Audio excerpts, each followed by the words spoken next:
This is WXB 709, Chicago's voice in the dark. If you're out there, if you can hear me, stay with me. Something is happening, something we don't understand, and I need you to listen. Tonight was supposed to be just another shift. The same late night calls, the same familiar voices tuning in from gas stations, truck cabins, and sleepless apartments. The world outside was cold, quiet, predictable, until it wasn't. Until the first news report flickered onto my screen, buried beneath the usual noise of politics and weather updates. At first glance, it didn't seem important. Just a brief wire from an Arctic research station, some small team of scientists collecting ice cores in the far reaches of nowhere. Their last transmission mentioned something unusual, a layer of permafrost deeper than any recorded before, thawing faster than expected. The team believed they had found something inside, something that had been buried for tens of thousands of years. And then, just like that, the station went silent. No distress signal, no follow-up, just silence. I read the report aloud to my listeners, more out of curiosity than concern. It sounded like a mystery best left to scientists. Maybe an equipment failure, maybe a storm cutting their comms. But then the second report came in, this time from Norway. A cargo ship, the Freya, had drifted into port with no radio contact. Authorities boarded the vessel expecting an empty deck, maybe an abandoned ship. What they found instead sent half the rescue crew into shock. The entire crew, 23 men, were dead. Not from wounds, not from drowning. Their bodies were found standing in place as if frozen mid-action.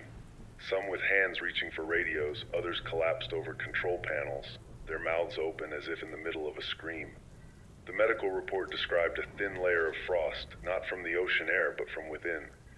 Their veins, normally blue beneath the skin, had turned black, branching out like cracks in ice. Some bodies had crystallized growths along their fingertips and eyes, like frost creeping over glass. The strangest part, the temperatures inside the ship were normal, warm even. There was no reason for them to be frozen at all. I could feel it then, that creeping sense of something being wrong. The kind of wrong that settles deep in your bones before your brain catches up. I kept reading, my fingers cold against the microphone. The Freya had docked 3 days earlier. 3 days of workers unloading cargo. 3 days of people coming and going. 3 days of whatever was inside that ship spreading. And then came the third report. An airport in northern Russia. A passenger collapsed at the terminal, severe fever, difficulty breathing. The skin along his arms looked like frostbite, but his body temperature was burning at 106 degrees. Airport medics rushed him to a private wing, isolated him immediately. They thought it was some rare infection, something contained. But before they could restrain him, the man stood up, against every biological possibility, and whispered something. No one could understand the words. It wasn't Russian, it wasn't any language on record. His vocal cords had long since burned from the fever, but he spoke, and then he died. By the time I finished reading the report, my studio phone lines were lighting up. Listeners calling in, voices tense, asking if I'd heard about the Alaskan fishing town that had gone silent overnight. The military blockade in Greenland, the way local hospitals were turning people away for symptoms they refused to name. I tried to stay rational, tried to remind myself that pandemics have happened before, that not every strange illness turns into a nightmare. But then another call came through, this one from someone I knew. Dr. Elias Grayson, a virologist. We had spoken once before on air years ago during an Ebola outbreak. He was the kind of man who never jumped to conclusions, who always approached disease with methodical patience. But tonight, his voice shook. Leonard, listen to me. Whatever they found in that ice, it's not like anything we've seen before. This isn't a virus from our time. This thing predates us. It's been dormant longer than modern humans have existed, and now it's awake. The line went dead. Outside my window, the wind had picked up. A cold front sweeping in, unnatural for this time of year. I turned back to the microphone, swallowing the knot in my throat. If you're listening, if you've heard anything strange, call me. Something is happening, something big, and we're running out of time to understand it. The next call came within seconds. A truck driver somewhere along an empty stretch of highway. His voice was uneven, breath coming in short bursts. I just passed a car on the side of the road. Doors open, lights on, but no one inside. I frowned. Maybe they went for help? No, man. Their footprints are still in the snow, but they just stop, like they walked a few steps and then vanished. I sat there in the dim glow of the studio, the city humming quietly beyond the glass. The reports were still scrolling across my screen. More hospitals overcrowding, emergency flights grounded, whole towns losing power. And then a new headline. CDC declares national emergency. New virus confirmed. Unknown origin, unknown containment. I exhaled, gripping the microphone. This is Leonard Hale. And if you're out there, stay with me, because this is just the beginning.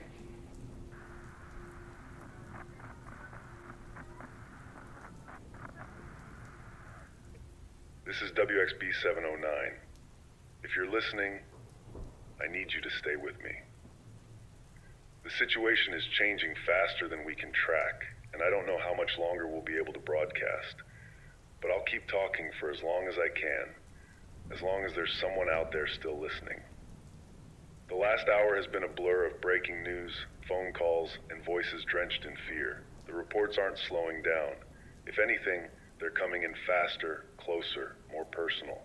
It's no longer just distant Arctic stations or ships washing into port like ghost stories. The first cases are here. Not abstract news bulletins, not vague warnings. This is happening in our cities, in our homes, and it started at O'Hare. I got the call about 20 minutes ago. A doctor, breathless, voice trembling, speaking so fast I could barely keep up. He worked at one of the airport's private medical suites, one of those small, sterile rooms where travelers with sudden illnesses get checked before boarding. He wasn't supposed to be calling a radio station. He should have been reporting this to the CDC, the health department, anyone who could handle it. But in his own words, "They already know, Leonard, and they're not telling us a damn thing." He had been called in when a passenger collapsed mid-flight. A man in his 50s, returning from a European conference. The flight attendants had assumed it was heat exhaustion at first. The cabin was warm, and the man had been sweating through his clothes, his face pale and clammy. But by the time they landed, his symptoms had worsened. His veins were visible through his skin, black like ink, crawling up his neck in jagged lines. He couldn't move his fingers.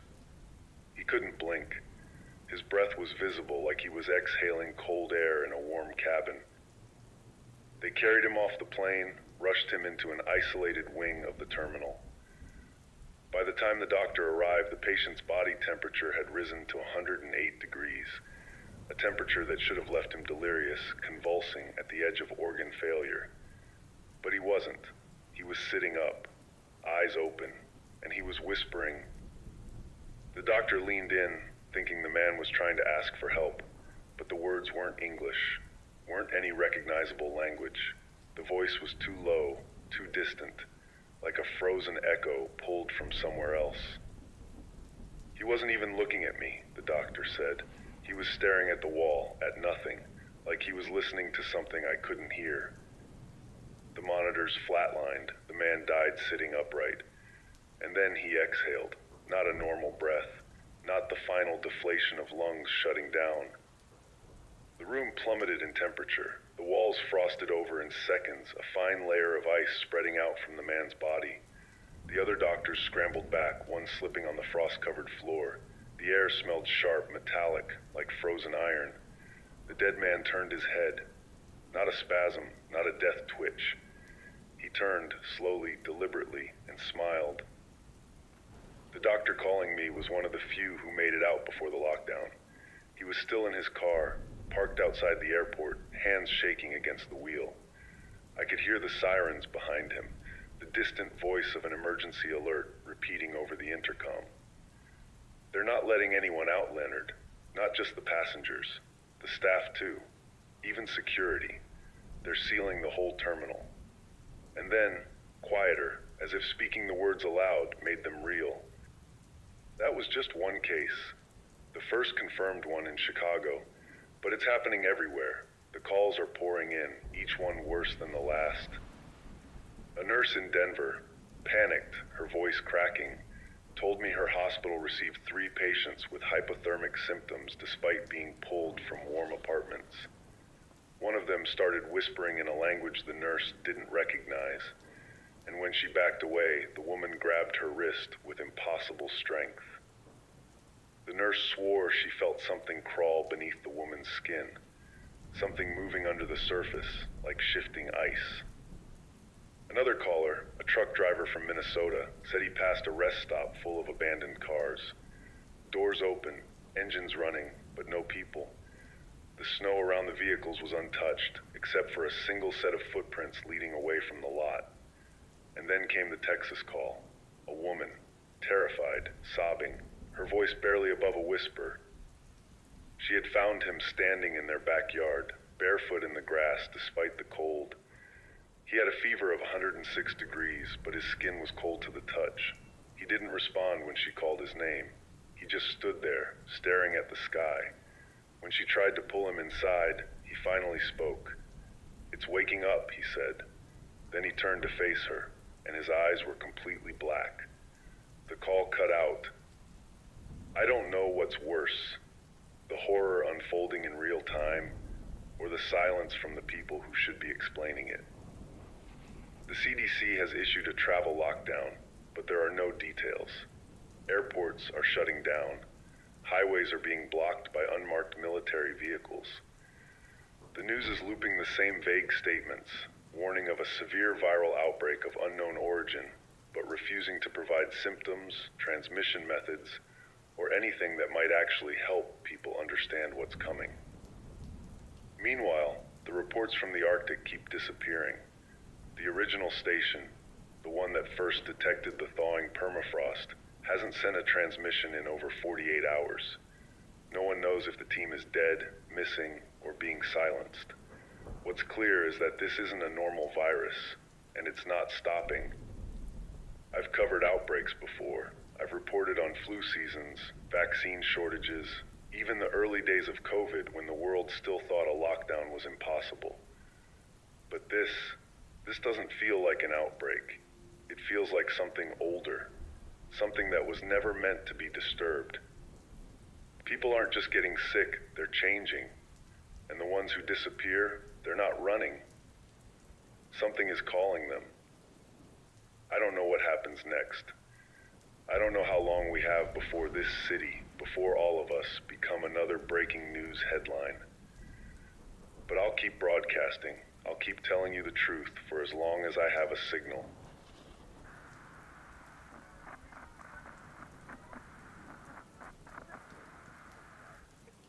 This is WXB 709. If you're hearing this, if you're still out there, listen carefully. The situation is no longer unfolding. It has unfolded. The death toll is rising faster than the news can track. The streets are emptying, hospitals are shutting down, cities are falling silent. The virus is no longer spreading, it has taken root, and we have no way to stop it. I've been on the air for hours, maybe longer. I don't know anymore. The power has flickered twice. The emergency broadcasts are looping on government stations, but they don't tell you what's actually happening. I will. I have to. Because this isn't just an outbreak. It's a wave. And it's swallowing everything. The first clear sign that everything was spiraling beyond control wasn't the growing case numbers, or the quarantine orders, or even the military roadblocks sealing off entire cities. It was the abrupt silence. Hospitals were the first to go. At first, it was just overcrowding. Patients wheeled in with the same symptoms, the same unexplainable fever that burned from the inside out but left their skin cold as ice. Doctors tried to fight it, tried to stabilize them, but nothing worked. Not antivirals, not steroids, not cooling blankets or induced comas. Nothing slowed it down. And when the bodies started whispering, when their lips moved long after their hearts had stopped, the medical staff did the unthinkable. They left. I don't blame them. Some fled, some barricaded themselves inside, others just disappeared. I got a call from a nurse in Seattle who had been trying to evacuate patients. She was panting, crying, pushing a gurney toward an ambulance while telling me what she saw. The whole ICU, Leonard, it's empty. I didn't understand. What do you mean empty? You evacuated? No. The patients, they're gone. I thought she meant dead. She didn't. She meant vanished. No bodies, no blood, no sign of movement. Machines still beeping, IV lines still dripping, bed sheets still warm. But the people were gone. And she wasn't the only one seeing it. Across the country, reports kept coming. Quarantine wards emptied overnight. Entire hospital floors abandoned. No one saw them leave. No one heard anything. Just silence, then nothing. Like they had never been there at all. And then came the streets. At first, people thought it was a normal lockdown. Stay indoors, close your windows, don't go outside. But then the power grid started flickering. The internet slowed. Government sites went dark. And then, one by one, entire neighborhoods stopped broadcasting. I don't mean the news stopped reporting, I mean the people stopped speaking. The first neighborhood to go dark was in Boston, a dense, populated area. Thousands of people. No power outages, no fires, no sign of panic. Just gone. Traffic cameras showed lights still on in homes, doors left open, meals half-eaten on tables, but no people, no pets, no movement. The streets emptied in under an hour. Then it happened in Denver, then Houston, then Toronto. Cities disappearing, entire blocks collapsing into silence. And for the first time in my life, I felt something worse than fear. I felt like something else was here with us. And I'm not the only one. One of my listeners, a pilot grounded in New York, sent me something. A voicemail. He had been staying in a hotel near JFK, watching the streets from his window. His voice was hoarse, barely above a whisper. Leonard, there's something walking outside. I thought he meant looters. People breaking into stores, searching for food. He didn't. They're not moving right. They're slow, unsteady, but not like they're injured. More like they're listening for something. I asked him if they were sick. No, they're not coughing, not shivering, but their faces, they look frozen. Their eyes are black, Leonard, completely black. He paused, and they're all walking in the same direction. I asked him where. The line cut out. That's what they're calling it now. The wave of vanishings, deaths, and something worse. Because it isn't just killing people, it's taking them. Those who die from the fever don't stay dead. Not in the traditional sense. Their bodies don't rot, they don't stiffen, they just stay cold. And then sometime later, maybe hours, maybe days, they stand up. Not like reanimated corpses, not like zombies. More like something remembering how to move. I've heard reports of these things walking into the woods, into bodies of water, into abandoned streets. They don't speak, they don't chase, they just walk. And they all seem to be going somewhere. The last intercepted radio transmission from the Arctic station, the one that first found the virus, was brief, distorted, and barely audible. But one phrase stood out. It's not a sickness, it's a summons. I don't know what that means. I don't want to know. Because if this thing, this virus, this awakening, isn't just about infection, if it's about calling something back into the world, then we're not dealing with a pandemic. We're dealing with an extinction event. The air outside is different, colder, heavier. I keep looking out my studio window, expecting to see movement, but the streets are too still, like the world is holding its breath. I don't know how much longer I'll be able to broadcast. The grid is failing. The emergency signals are distant echoes of a government that doesn't know what to do. So listen to me. Listen carefully. If you see them, the ones who should be dead but aren't, do not follow them. If you hear whispering in a language you don't understand, do not answer. And if you wake up in the middle of the night and realize that the city outside your window has gone completely silent, run.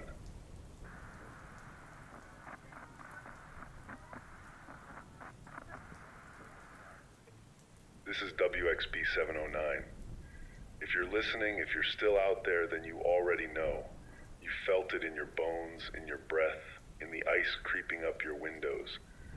The world isn't dying in fire or war or famine, it's dying in cold, the kind that seeps into your skin and never leaves, the kind that feels older than time, the kind that has been waiting. The virus has a name now. The scientists call it HNV41, hemorrhagic neurovirus 41, but the name doesn't matter anymore. The news stations stopped reporting numbers days ago. The death toll is irrelevant when there's no one left to count the bodies. And this isn't a normal plague. There are no hazmat teams, no quarantine buildings, no makeshift hospital tents filled with dying patients. Because the ones who get sick don't die, they change. And now we're running out of places to hide. The temperature has dropped nationwide. That should be impossible. There's no polar vortex, no sudden atmospheric shift, no scientific reason why places like Los Angeles, Houston, and Atlanta are experiencing sub-zero temperatures overnight. The meteorologists have stopped trying to explain it. Some say the jet stream has collapsed. Others say it's a reaction to the virus itself, that whatever was buried in the permafrost didn't just carry disease, it carried something else. Something that doesn't belong in a warm world. I can feel it in my own studio. The heater is on full blast, but the air is still biting. My breath fogs in front of me, my fingers numb against the microphone. I look outside and it's the same everywhere. Windows covered in frost, cars coated in ice, snow falling from empty starless skies. And the worst part, there's no wind. The snow isn't being blown in by a storm. It's falling straight down, perfectly still, as if the world has stopped moving. As if something else is breathing for it, and wherever this snow touches, it spreads. The first stage of infection is always the same, the fever, the cold sweat, the unnatural heat radiating from bodies that should be shivering, yet somehow feel frozen from the inside out. But now something is different. The virus isn't just spreading faster, it's mutating. I got a call from a scientist in Toronto. She was one of the last still reporting data, still trying to understand what's happening. Her voice was weak, barely a whisper, but what she told me, it doesn't make sense. It's in the frost, Leonard. It's in the snow. I didn't understand, she explained. The samples they took from the infected patients weren't just viral, they were active. The virus doesn't die outside the body.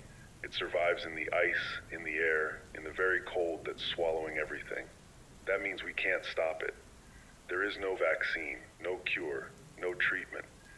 Because the virus isn't just a sickness, it's an environment. It's turning our world into something it can survive in. And once it spreads far enough, once the frost reaches every city, every home, every place where warmth still lingers, it won't need us anymore. They call them cold walkers now. The ones who die and don't stay dead. The ones who stand up, whispering in a language no one recognizes, walking in slow, deliberate steps towards something unseen. I used to think they were just infected husks, empty bodies moving without purpose, without thought. But the more I hear, the more I see, the more I realize, I was wrong. They are not mindless. They know where they're going. I got a transmission from a ham radio operator in Montana. He had been watching them through binoculars, tracking their movements. His voice was shaking, not from fear, but from something worse. Leonard, they don't wander. They don't stagger. They move like they're following a map. I asked him where they were going. He didn't know. But every time they reached a certain point, a crossroads, an empty field, the edge of a frozen lake, they would stop. Just for a moment. Then they would whisper, and others would rise from the snow to join them. The radio operator kept talking, his voice cracking. They're not alone, Leonard. They're waiting. And then the transmission cut out. It's not just the cold that's killing people. It's the silence. Entire towns have gone dark. I don't mean power outages, I mean gone.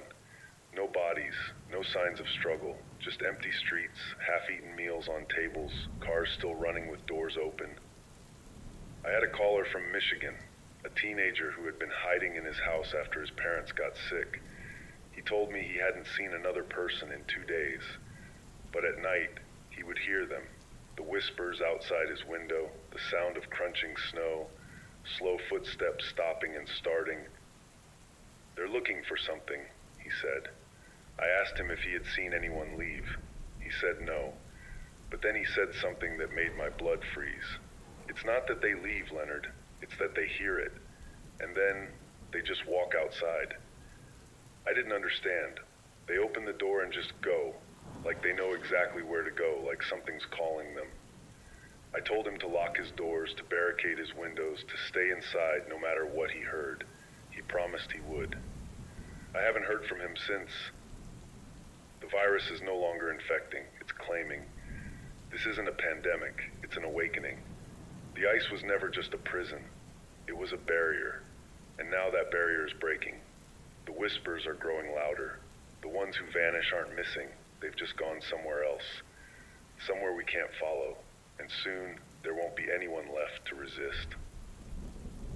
The frost is creeping up the walls of my studio.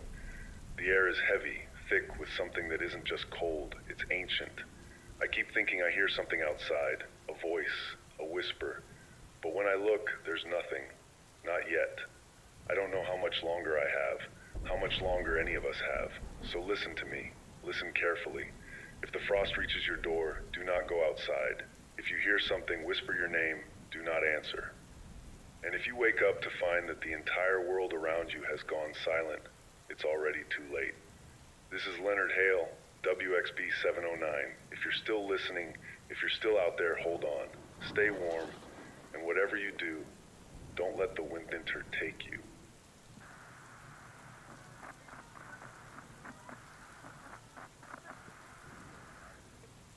This is WXB 709. If you're still listening, if you're still out there, then you've heard it too. That low, crackling hum beneath the static, the whisper buried in the white noise. It isn't interference, it isn't feedback. It's something else, something that wasn't there before. And it's getting louder. I don't know how long I've been awake. The days have blurred together, the hours stretching into a continuous, frigid haze. Sleep doesn't come easily anymore, not when the silence outside feels so heavy, not when the signal keeps bleeding through my broadcast. I've tried to block it out, to override it, but it always returns, stronger, clearer, pulsing with an unnatural rhythm. It's not a radio frequency. It's not a transmission. It's a summons, and I'm afraid that soon there won't be anyone left to resist its call. It started as an anomaly. Just a faint distortion in the background of emergency channels, an occasional flicker in satellite transmissions. Engineers dismissed it as atmospheric interference, a side effect of the strange cold spreading across the world. But then it changed.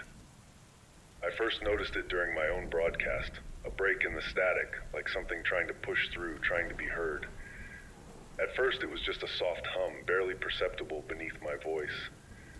Then came the rhythm, a sequence of pulses, too precise to be random, too deliberate to be ignored. And then, last night, the voices, not words, not in any language I recognize, but layered, overlapping, whispering in a way that made my skin crawl. I played the recording back, slowed it down, analyzed the waveform. It wasn't a glitch, it wasn't an echo, it was something speaking, and I'm not the only one who's heard it. A scientist, one of the last still transmitting from an underground bunker, contacted me. She had been monitoring the anomaly, tracking its frequency shifts, mapping its spread. Her voice was thin, frayed from exhaustion. "It's not a signal, Leonard. It's a pattern." I asked her what she meant. She hesitated before responding. "It's appearing in everything, not just radio waves. Seismic activity, electromagnetic fields, even brain scans of the infected." That stopped me cold. Brain scans? Yes. We analyze neural activity in those affected by HNV-41. The ones who haven't disappeared yet, the ones still in early stages. Their brains are changing. The pattern is inside them. A long silence stretched between us. "What does that mean?" I asked. Her answer was barely audible. "It means they're receiving something. The cold walkers, the ones who should be dead but aren't. They've stopped wandering aimlessly. They move with purpose now, in unison, as if guided by an unseen force. And it's not just them. More and more people, ones who showed no signs of infection, no symptoms, are starting to hear it. And when they do, they leave. No fear, no hesitation. Just a slow, deliberate walk into the freezing night, following something only they can perceive. Some head into the forests, others toward the sea, disappearing beneath the ice-choked waves without struggle. I've heard reports of entire towns abandoning their homes at once, moving together in perfect, unnatural silence. And the places they're heading, they all have one thing in common. They are places of deep cold, glaciers, frozen lakes, permafrost fields, the very places where this thing began. And they're not coming back. The signal isn't human. That much is clear now. It isn't coming from satellites or deep space transmissions. It isn't bouncing off radio towers or leaking from underground labs. It's older than our technology, older than any language we've ever spoken. It's not being sent to us, it's being sent through us, and it's growing. I received a message, one I wasn't supposed to get, a military transmission, heavily encrypted, but fractured enough that some of it slipped through. The voice on the recording was sharp, urgent, layered with interference. We have confirmation. The frequency is not terrestrial. Repeat, this is not a terrestrial signal. We are detecting harmonics that extend beyond the measurable EM spectrum. The source is not localized. It is resonating across multiple points simultaneously. We cannot jam it. We cannot block it. It is inside everything. The transmission ended abruptly, but I already knew the truth because I've started hearing it too. It's different for everyone. Some describe it as a low hum, others as a whisper just below the threshold of understanding. But for me, it's become clearer. It speaks in fragments, disjointed syllables that shouldn't make sense, yet somehow feel familiar. Not a warning, not a threat, a command. And I don't know how much longer I can resist listening. The frost has crept inside my studio. The equipment is coated in a thin layer of ice, the dials sluggish beneath my fingers. My breath clouds the air, but the cold no longer feels external. It's inside me now, threading through my veins like an echo of something I don't want to understand. I keep the volume low, but the signal still seeps through. I hear it in the silence. I hear it in the static, and soon I fear I will hear it inside my own mind. So if you're still out there, if you're still listening, don't let it in. If the signal breaks through your radio, turn it off. If you hear a voice that doesn't belong to anyone you know, do not answer. And if you wake in the middle of the night, shivering in your bed, feeling the unbearable urge to walk outside into the frozen dark, fight it. Because once you follow the signal, you don't come back. This is Leonard Hale, WXB 709. If you're still listening, hold on. Stay warm, and whatever you do, don't listen to the whispers.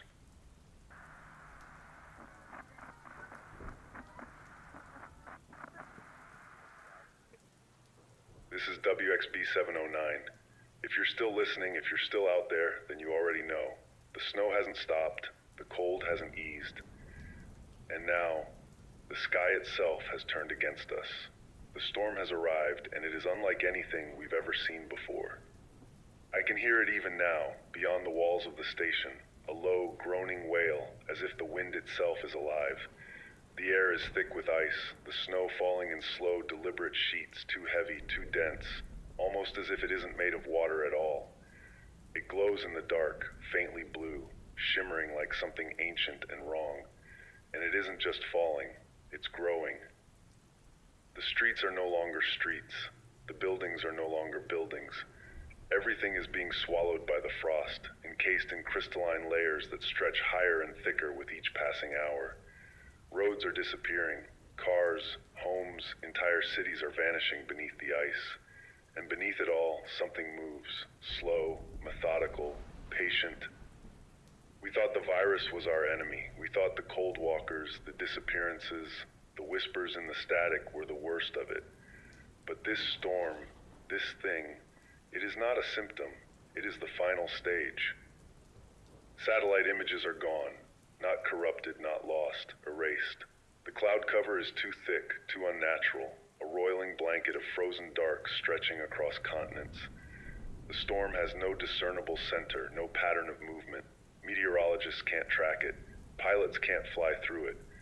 It moves where it wants, without warning, without logic, without mercy. And now it is everywhere. The first reports came from the Arctic, then Canada, then the northern states. At first, people thought it was just a freak blizzard, a brutal winter front. But then the reports changed. Wind speeds climbing to impossible levels, yet with no discernible air currents. Ice forming on surfaces that should have been insulated, deep frost spreading indoors, seeping through walls, growing in places where no moisture existed. Then the electrical disturbances, power grids failing, radio signals cutting in and out, GPS systems flickering with coordinates that didn't exist. And then, the sky itself. I spoke with a weather technician, one of the last still transmitting from an underground facility. His voice was barely audible over the static, strained with something I could only recognize as fear. It's solid, Leonard. The sky, the storm. It's not clouds. It's something else. I didn't understand. It's refracting light, bending signals. It's thick, like a shell. I asked him what that meant. It means we're trapped. It isn't just spreading, it's moving. I spoke to a survivor from Anchorage, a woman who had managed to escape just before the city was consumed. Her words were rushed, breathless, like she had been running for days. It wasn't a normal freeze, she said. The ice didn't just cover things, it grew. It reached out like fingers, like roots, crawling over everything. I saw it climb buildings, coil around streetlights, pull things down. Her voice cracked. I saw it take people, Leonard. They tried to run, but the ice, it moved too fast. It caught them, swallowed them, and then I saw them again. I asked her what she meant. I saw them in the ice, their faces, their eyes were still moving. And then the line cut out. I tried calling her back, but all I got was silence. For weeks, they moved with eerie precision, following invisible paths, whispering their strange hymns into the wind.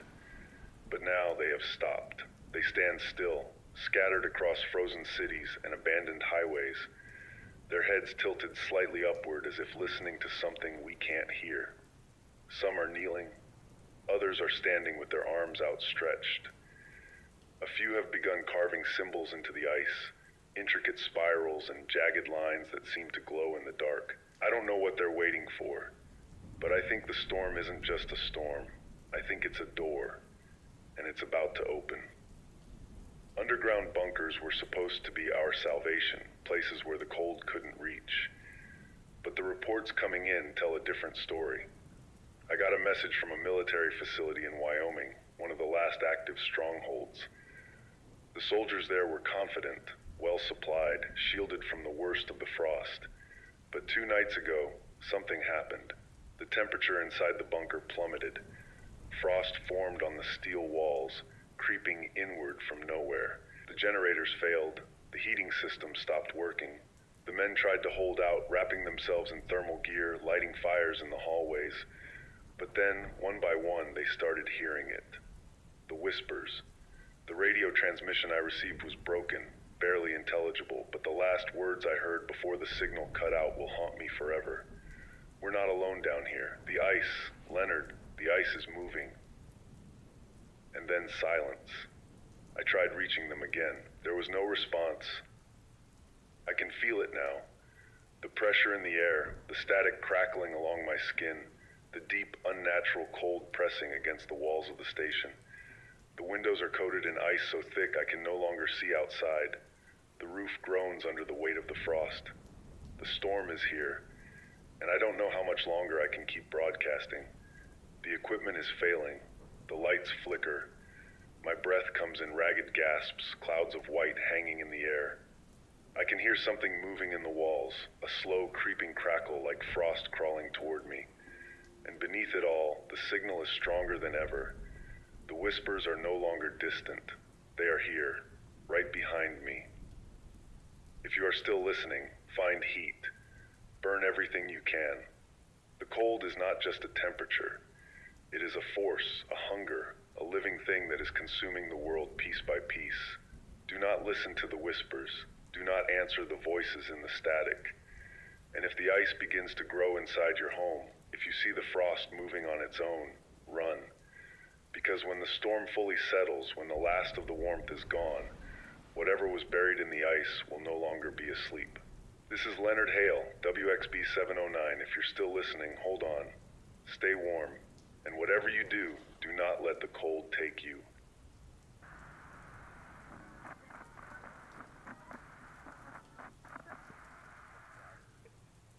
This is WXB 709. If you're still listening, if you're still alive, then you know that hope is a fragile thing.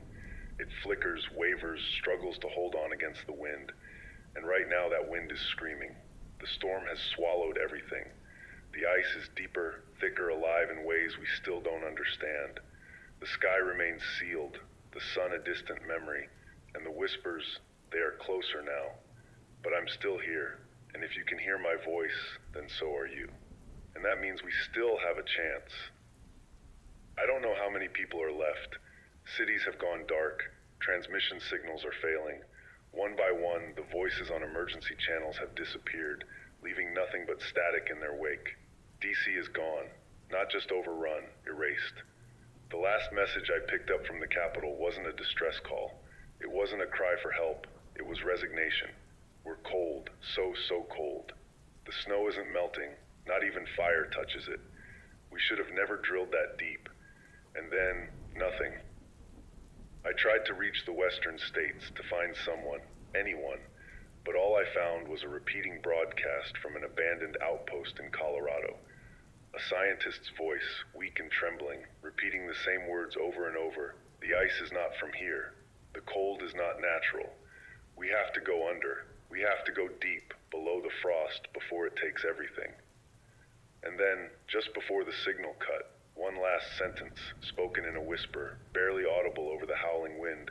There is still a way out. I don't know what they meant. I don't know if they escaped, but I do know this. There is something below us. For weeks now, researchers have been tracking seismic activity beneath the permafrost. Strange shifts, deep tremors that make no sense. At first they thought it was the ice cracking under the weight of its own expansion. But then the data changed. The movements were deliberate. Patterns emerged. Something is stirring beneath the frozen earth. And if the ice is spreading to bring it to the surface, we are running out of time. There's one place left. One final stronghold where the cold has not yet reached. A network of deep earth shelters built long ago, hidden beneath mountains, beneath bedrock. They were never meant for this, never meant to be our last hope. But right now, they are all we have. I've heard rumors, survivors whispering about hidden passages, buried tunnels, places where the warmth still holds. A geologist I spoke to 2 nights ago, before his transmission failed, said there were ancient caverns beneath the frost, places where the ice had never touched. Something is down there, Leonard. Something the ice is afraid of. That was the last thing he said before his radio cut to static. But if that's true, if there is something below the ice that the cold cannot reach, then that is where we must go. That is where we must make our stand. I won't lie to you. I don't know if we'll make it. The roads are impassable. The air itself is lethal now, thick with microscopic ice shards, freezing lungs from the inside out. The storm is worse than ever. The cold reaching temperatures no human should survive. But there are still some who refuse to give in. I intercepted a message from a convoy, one of the last organized groups still moving. They are heading west toward the old bunkers buried beneath the Rockies. Scientists, engineers, doctors, people who still believe there is a way to stop this. They are bringing supplies, knowledge, whatever remains of human civilization. They are risking everything for one last chance, and they are calling for all survivors to follow. But the cold is not idle. It knows we are trying to escape, and it is changing. Faster now, smarter, more deliberate. The ice no longer spreads randomly, it targets. It has begun to trap survivors, sealing buildings, blocking exits, encasing entire towns in layers so thick they might as well be tombs. And then there are the cold walkers. They are different now. They no longer wander aimlessly, no longer stare blankly at the sky. They guard the roads, they wait at tunnel entrances, stand at the edges of warmth, unmoving, like sentinels of the frozen dark. They are protecting something, or worse, hiding it. There are only two options left. We can stay, fight the ice, try to outlast it. But we've seen what happens to those who remain in its grasp. The frost creeps in, the whispers start, and then they are gone. Or we run. We go underground, beneath the frost, beneath the reach of the storm. We follow the last trails, the last coordinates of those who might have found safety. We go where the ice has not yet claimed. And we pray that what lies beneath is not worse than what hunts us above. If you can hear me, if you are still human, then you have a choice to make. Do not wait. Do not hesitate. The storm is closing in. The ice is moving faster now, devouring what little remains. If you are near the Rockies, head west. If you can still move, find others. You cannot do this alone. And if you hear the whispers and the static, ignore them. If you see something moving beneath the ice, run. And if the cold walkers stand in your way, do not look into their eyes. This is Leonard Hale, WXB 709, and this may be our last chance. If you're still listening, hold on, stay warm, and whatever you do, do not let the ice take you.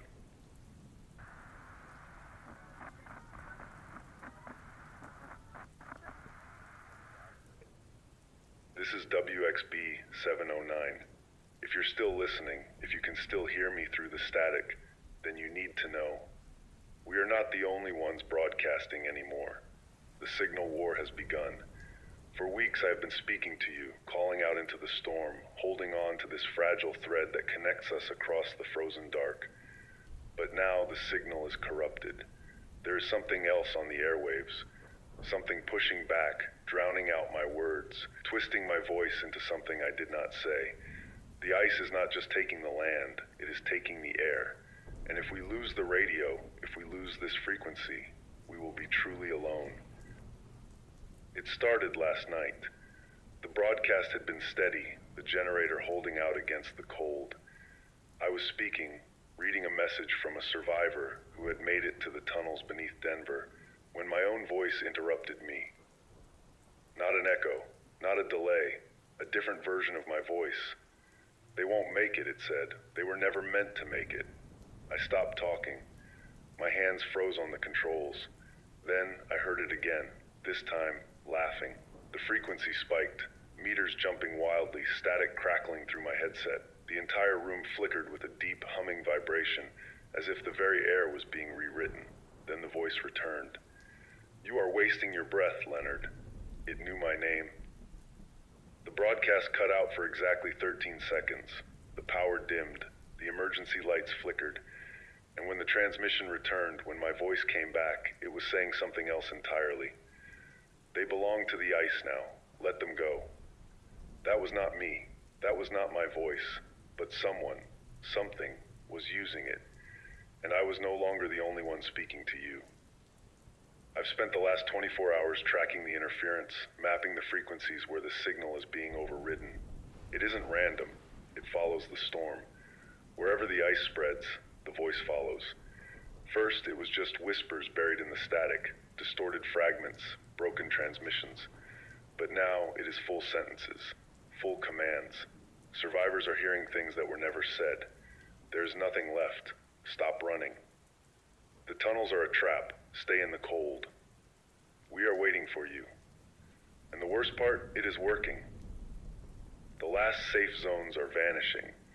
Not because the ice has reached them, but because the people inside are walking into the storm. I've intercepted emergency transmissions, desperate calls from bunkers, from hidden shelters. They just left. They stood up and walked into the cold. No coats, no gear. They weren't panicked. They weren't screaming. They just left. We tried to stop them. We locked the doors. But then they started whispering to each other.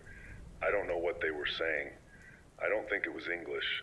They just stared at the walls, and then they opened the doors anyway. We found them outside, frozen solid. Their eyes were still moving.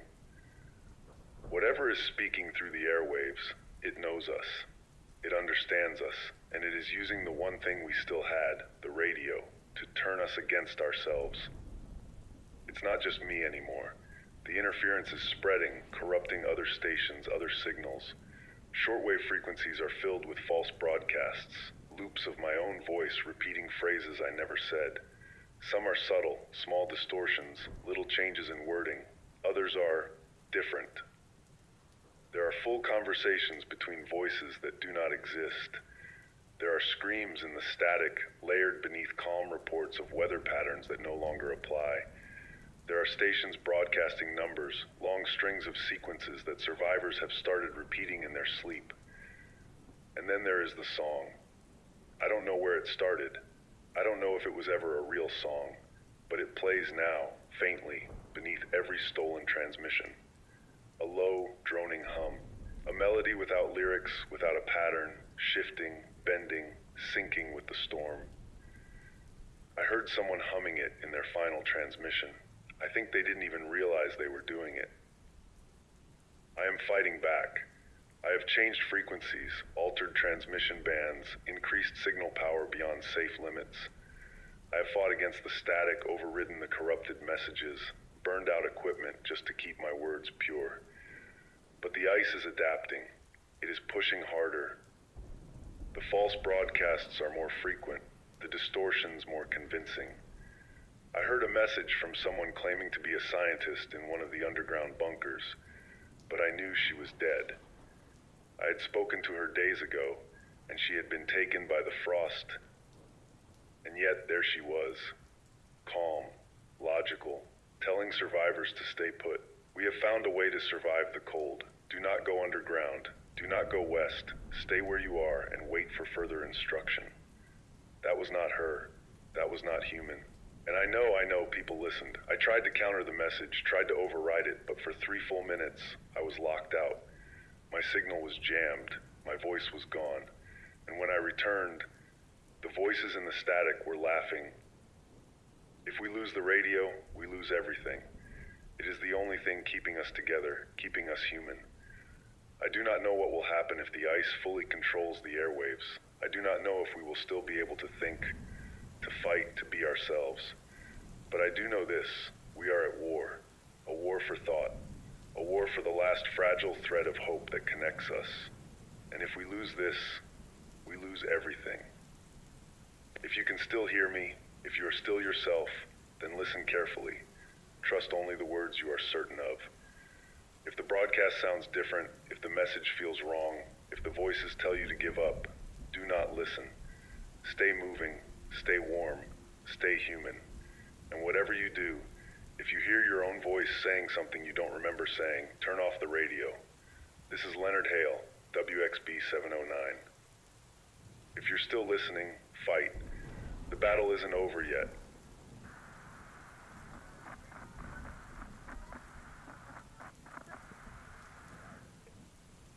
This is WXB 709.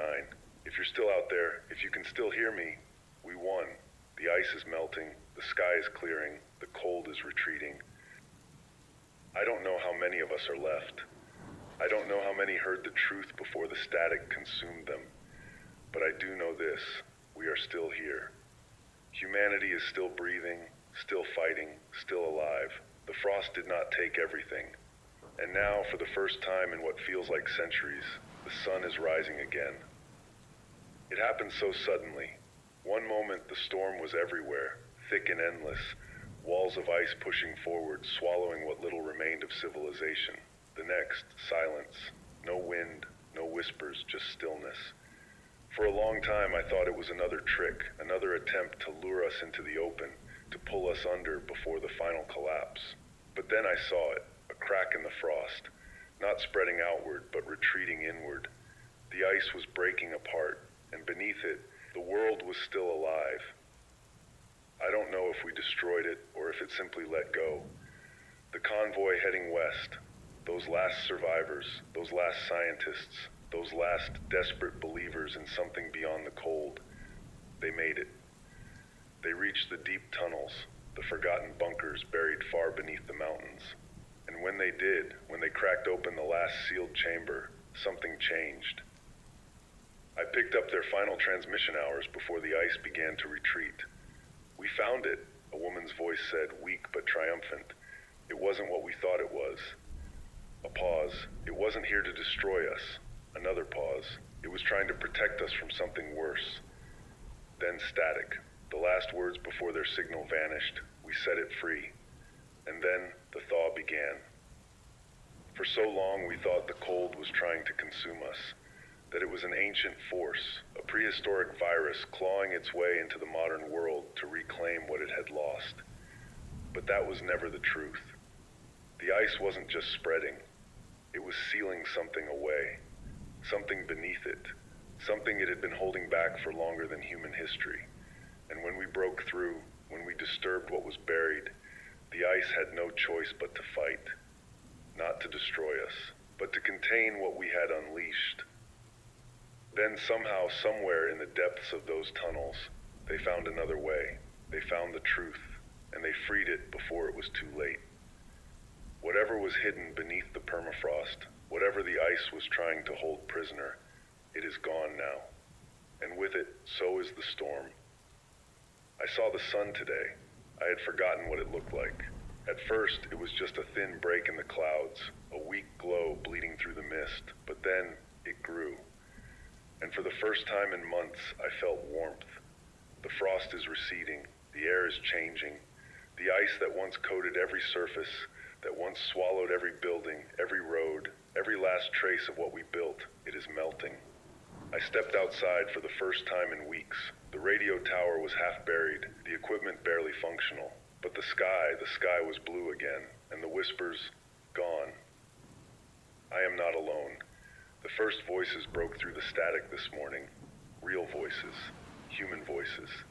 Is anyone out there? The ice is melting. We need to find each other. We made it to the bunker. We're coming back up. The air is clearing. If you're alive, find us. We survived. My God, we survived. The numbers are still small. The world is still broken, still scarred, still healing from what happened. But people are coming back. The last strongholds are opening their doors. The last fires are rekindling. And for the first time in so long, there is something in the air besides the cold. Hope. We rebuild. Not just our cities, not just our roads, but ourselves. We have been through hell, through frost and silence, through storms that felt like they would never end. We have lost everything. Families, homes, entire histories buried beneath the ice. But we are still here. And that means we have a chance to start again, a chance to remember what the world was before the cold and build something stronger. The ice did not erase us, and whatever it was trying to protect us from, it is gone now. The world is waking up, and so are we. This is Leonard Hale. For the first time since this nightmare began, I think I can finally say, this is not a warning anymore. This is a message of survival. If you can hear me, if you have made it through the storm, if you are still human, then find each other. Build again. Live again. We have been frozen for too long. It is time to thaw, and it is time to begin again. This is WXB 709, signing off for now.